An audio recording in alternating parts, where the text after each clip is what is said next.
Done with sports talk worldwide with some news from the world of boxing. So y'all know what time it is. You ain't in a rush to get concussed, baby. Now, big heavyweight fight coming up on the weekend, you know what I'm saying? 3-belt champion Anthony Joshua versus former undisputed cruiserweight champion and living legend Oleksandr Usyk from the Ukraine. Ukraine, bring the pain. Well, Oleksandr Usyk was said cruiserweight. He's moving up that heavyweight and going to challenge one of the best heavyweights out there. It's an uphill battle. We were talking about it yesterday. It's 3-1 odds, which means people do think that this is going to be a competitive fight because Oleksandr Usyk is somebody you have to respect. I talk about him a lot, a lot, right? And let me just tell you, with him, there's just basically no shenanigans, right? With Oleksandr Usyk. And, the man, undisputed is undisputed. It is what it is. So, basically, it would be very great if Oleksandr Usyk were to beat Anthony Joshua, right? May the best man win. I'm going for Oleksandr Usyk, right? That's who I would rather win. But if I had to make a prediction, which I'll get to probably later this week, right? Right now, I lean towards Anthony Joshua, right? And some of the reasons are obvious. Anthony Joshua is a bigger guy, right? A real heavyweight, and is still skilled. He could probably catch him late. But Oleksandr Usyk, I would rather him win. And a lot of the reasons are simple is because, Oleksandr Usyk is the type of dude who was undisputed at cruiserweight. And at heavyweight, he has been saying, hey, I would want to be undisputed. They would just say, hey, you beat Joshua, you be heavyweight champion. He's like, no, I want undisputed heavyweight champion. And with the way this guy rolls, I know he means that. So if he beats Anthony Joshua, right, and here's something else, he has to rematch Anthony Joshua, right? Because Anthony Joshua built a rematch clause in here, which is weak. Oleksandr Usyk did not even have to accept a rematch clause because he was the mandatory. Mandatories don't have to do that. So he didn't even have to do that. He said, okay, well, whatever. If I have to do this so we don't have any problems with negotiations, I'll even have a rematch clause. If he were to beat Anthony Joshua twice, right, then he would definitely go and try to become undisputed. With Anthony Joshua, me watching him for the last, 4 or 5 years, I'm not sure he's going to do that. Unless it's Tyson Fury. I'm just not sure he'll do that if it's Deontay Wilder sparks out Tyson Fury.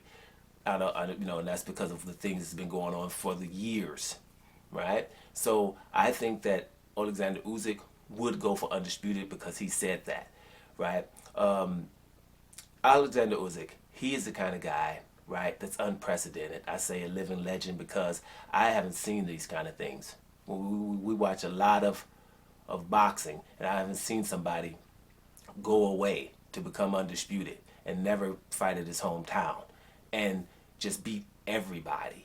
You know what I'm saying? In the tournament that he was in, just the tournament alone, that tournament was the equivalent of if in the middleweight, for example, Canelo was in it, Gennady Golovkin was in it, Demetrius Andrade and Charlo was in it, right? Then you sprinkle in maybe even a Daniel Jacobs at the time, if he was there, and Darian Chinko. If this would have happened 2 or 3 years ago, where it should have happened, right? Then that was about 6 guys. That's how that tournament was, the WBSS tournament in that cruiserweight division. We know the top of the bills, but the what is his name, Marco Hucks of the world. That was a legend down there. Had the most title defenses at cruiserweight. You had Mike Perez in there, who was looking good at the time. Vlodacek, who was 28-1 with 28 KOs. Stuff like that. Everybody was in there. So we know the higher ups, the Dordakises, that would be like Canelo. The Marigasev would be the Golovkin or whatever. The Marcus Brides would be the Andrade. These were real top-notch people. Now, before that tournament, he had beat Michael Hunter, which whoever I left out from those middleweights would be the Michael Hunter, right? And then after that, but before that as well, beating Klawacki in Poland. Now, he went to all these places I just said. They were at their house. Michael Hunter in America, Glavaki, Poland, Marco Huck, Berlin, Maurice Brides, Latvia, Marat Gassiev, Russia, right? Every one of that. And then topped it off with Tony Bellew in Manchester or Liverpool. I think it's Manchester, right? In England. The dude just, I'm going to your crib and handling my business. And I say it all the time because it's the most incredible thing you've ever want to see in boxing. It's just absolutely incredible. Now he's going to fight AJ in London, in some Tottenham somewhere, right? So, and AJ is a perfect contrast. Somebody who's always at home. Left a time or two, lost once he left the first time, then went to Dubai and got it back. But I'm telling you, he's going right back to England in his comfort zone. Not really doing anything. Not really, going here to fight this person or that person. Let's make sure this is clear with Anthony Joshua. Anthony Joshua fights Deontay Wilder 2017. He's undisputed right now. We're talking about Anthony Joshua right now as one of the best ever, because he beat Deontay Wilder in 2017. I don't know, maybe rematched him. There wouldn't be no Tyson Fury. Let's make sure this is clear. Because he didn't fight Deontay Wilder, Tyson Fury stole his shine now. Tyson Fury is revered more worldwide than Anthony Joshua. Anthony Joshua may be on the island up right there in England somewhere. That's it. But worldwide, Tyson Fury now, because he took the challenge of Deontay Wilder. So there's an issue. You know what I mean? There's like Anthony Joshua we could be talking totally different about if that would have happened. Now, at the same token, Deontay Wilder could have become undisputed, and then we would have all just undisputed, only mandatories. That's what Deontay Wilder would have done. It would have been a whole different thing in the heavyweight. We'd have clarity, we'd have one champion, and everybody would be fighting that one guy. Now the belts are all over the place, right? And that has a lot to do with Anthony Joshua. And my point is, Oleksandr Usyk would not do that. The shenanigans would be over. Oleksandr Usyk, if he beats Joshua, he's going to get whoever the hell wins between Tyson Fury and Deontay Wilder and whoever else got another belt on his watch. Right? And he's going to your crib to do it. There will not be no negotiation shenanigans. There will not be no where we got to go to fight. It's wherever the hell you want it to be. That is incredible in the time and the climate we have. That's why he is a living legend to me. Right? So let's just see what happens. This guy here is real low, even keel. This is just something that he does. I don't know. It's going to be a little bit hard for him, to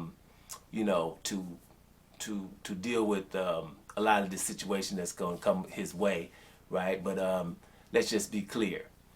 When you're talking about Oleksandr Usyk, people are acting like they don't give him a shot.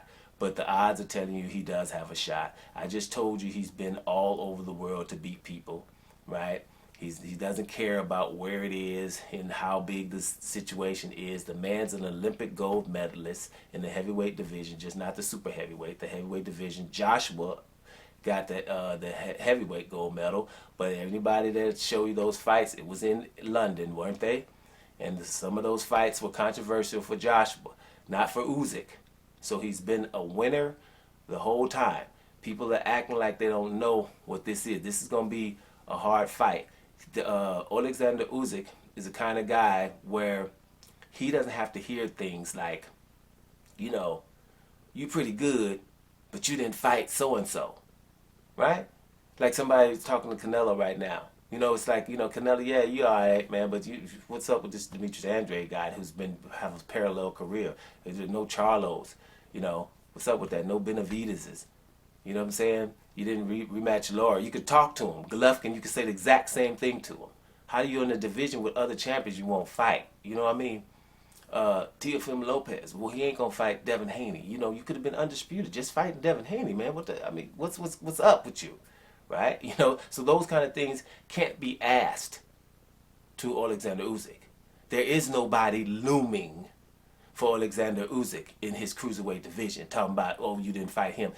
Yes, I did, and I knocked on his door to do so, right? There ain't nothing looming around here when it comes to me. So when it comes to his heavyweight and what he does, and if he beats Joshua, he shouldn't have any pressure at all, because as far as I'm concerned, he's a legend already for what he's accomplished already.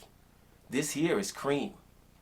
If you do something, if you beat Joshua, that's just awesome. But if he doesn't, so it's a big old, dude that weights too much and you just wasn't able to beat Anthony Joshua. That doesn't mean something because all the greats, right? A lot of them haven't done what Usyk has done already, right? It's just if people not familiar with the people he beat, that's your issue. All of those people were elite, right? Most of all of those people were elite or at minimum extremely good, right? And nobody, when he left cruiserweight, there was nobody talking about, hey, you gotta come on back here, I beat you. None of that was popping off. So he's in heavyweight now, and he could beat probably most of them, but maybe not all of them. Still be great. But against your boy Anthony Joshua, this is going to be a good fight because of the simple fact that Oleksandr Usyk doesn't know how to lose. Now I know he's gaining weight, right? And trying to get in there. We know he's smaller than AJ. You see the articles. I would like to see the same thing when it comes to Deontay Wilder, though, to be honest with you, so people can kind of realize that, yeah, Deontay Wilder is also a lot smaller than AJ, right? So AJ should be running towards him too. AJ's 30 pounds heavier than Deontay Wilder too, and Fury's damn 50 pounds heavier. Let's make sure it is clear. Oleksandr Usyk is a bridger weight, and so is Deontay Wilder, right? Oleksandr Usyk gonna handle his business with skill. Deontay Wilder's average handles his business with kill, but it still wins at the end of the day from smaller guys. So yeah, it's possible. I think Oleksandr Usyk has the mental fortitude to figure out how to win this fight, because up until now, there's no reason to doubt this man, none. And for those who think, Oleksandr Usyk this and this, I don't know who he fought, whatever, ask yourself, whoever your favorite fighter is, now, in the past, a future fighter, one that you done made on PlayStation somewhere, right? Have you had a fighter that done that, go to everybody's backyard to take their belts in front of their home crowd? And here's another thing. It's not with just KOs. I beat you up so good, skillfully, that your home crowd give me the damn belt. Figure it out and let me know if you know anybody, because it's not. It's an anomaly for shizzle. Doma Sports Talk worldwide, and I'm up out of here, y'all.